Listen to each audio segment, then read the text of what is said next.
আজকে তোমাদের একটা গল্প বলি। কিছুদিন আগে চন্দননগর স্ট্যান্ডে গেছিলাম, আর তখন বসেছিলাম। সেখানে একটা ছোট বাচ্চা ভাই এটা বিক্রি করতে এসেছিলো। কিনবো বলে ভাবিনি, ইচ্ছাও ছিল না, কিন্তু বাচ্চাটাকে দেখে খুব ভালো লাগলো, মানে কিনলাম। তাই জন্য দাম ছিল 30 টাকা ওটার। বাচ্চাটার থেকে শিখলাম, বাচ্চাদের থেকে আমরা প্রতিনিয়তই শিখি। সেদিনকেও শিখলাম। এইটার দাম ছিল 30 টাকা, আমাদের কাছে 25 টাকাই ছিল, কোনোভাবে 5 টাকা খুচরো হচ্ছিল না। আর ওর কাছেও এক্সট্রা মানে 100 টাকা চেঞ্জ ছিল না। কিন্তু ভাইটা অনায়াসে বলল, ঠিক আছে 25 টাকাই দাও, 30 টাকা লাগবে না।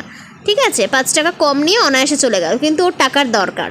ঠিক আছে, কিন্তু ওর জায়গায় যদি কোনো বড় মানুষ থাকতো তাহলে হয়তো দিত না, বা ওর জায়গায় আমরা থাকলেও হয়তো এত সহজে দিয়ে দিতে পারতাম না জিনিসটা। আমরা তো অনায়াসে 30 টাকাটা 50 টাকাতেও দিতে পারি না। এটাই হয়তো বড় আর বাচ্চাদের মধ্যে একটা বড় পার্থক্য। আমরা হয়তো মাঝে মাঝে বাচ্চা হওয়ার চেষ্টা করি, কিন্তু হতে পারি না। এই স্বার্থপর দুনিয়ায় নিঃস্বার্থ হতে হয়তো বাচ্চারাই পারে।